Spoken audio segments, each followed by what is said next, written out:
नमस्कार मित्रों, साथियों। एक बाल गोपाल रोजाना अपनी गायों को जंगल में नदी के किनारे चराने के लिए जाता था। जंगल में वह नित्य प्रतिदिन एक संत के योग क्रियाकलाप देखता था। संत आंखें और नाक बंद करके कुछ योगिक क्रियाएं करते थे।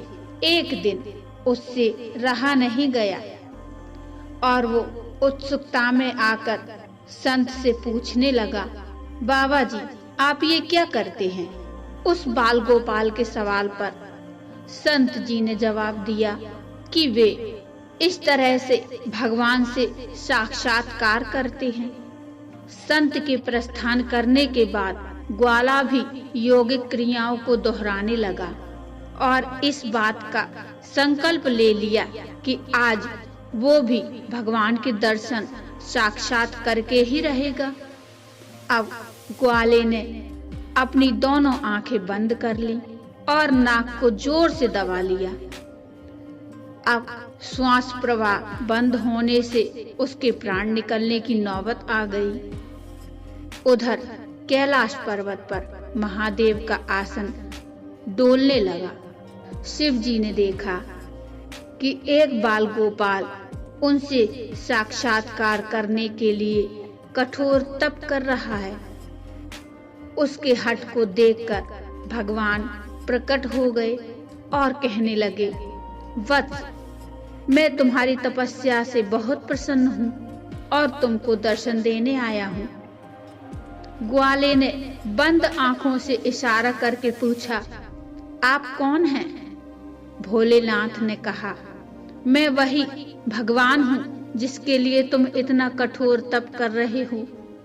ग्वाले ने आंखें खोली और सबसे पहले एक रस्सी लेकर आया। क्योंकि उसने कभी भगवान को देखा नहीं था, इसलिए उसके सामने पहचान का संकट खड़ा हो गया। उसने भगवान को पेड़ के साथ रस्सी से बांध दिया और साधु बाबा को बुलाने के लिए भाग कर गया। संत जी तुरंत उसकी बातों पर यकीन करते हुए दौड़ते हुए आए, लेकिन संत को कहीं पर भी भगवान नजर नहीं आए। संत ने बाल गोपाल से कहा, मुझे तो कहीं नहीं दिख रहे। तब बाल गोपाल ने भगवान से पूछा, प्रभु, आप यदि सही में भगवान हो तो साधु महाराज को दिख क्यों नहीं रहे हो?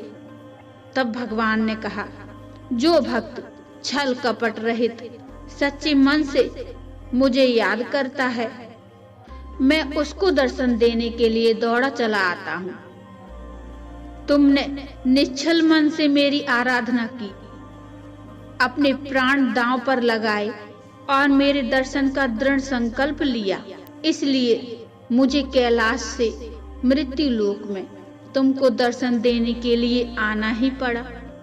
जबकि साधु बाबा के आचरण में इन सभी बातों का अभाव है।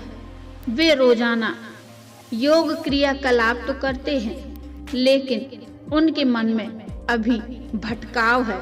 इसलिए मैं तुमको तो दिखाई दे रहा हूँ, लेकिन संत को नहीं दिख सकता।